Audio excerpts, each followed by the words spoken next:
বর্ষাকালে করলা চাষ অনেক টেনশন। বীজ রোপণ করছি, আজকে 3 দিন চলতেছে, 2 দিন চলতেছে।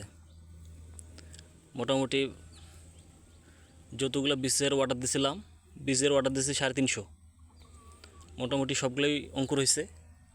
এই যে মাত্র 11টা বীজ অঙ্কুরিত হয় নাই। বীজের রেজাল্ট অনেক ভালো। 350-র মধ্যে মাত্র 11 পিস, কোনো বিষয় না। তো এই হচ্ছে অবস্থা। বর্ষাকাল, কৃষিকাজ অনেক টেনশন। বৃষ্টি হলেই সমস্যা, আবার বৃষ্টি শেষে রোদ হলেও সমস্যা। বৃষ্টি বেশি হলে পচনের চিন্তা ভাবনা, আবার বৃষ্টির পর রোদ হলে আপনার স্টকের চিন্তা ভাবনা। মানে টেনশন সবসময় লেগেই থাকে। আবার ঝড় বাতাস হলে মাচা পড়ে যাওয়ার সম্ভাবনা।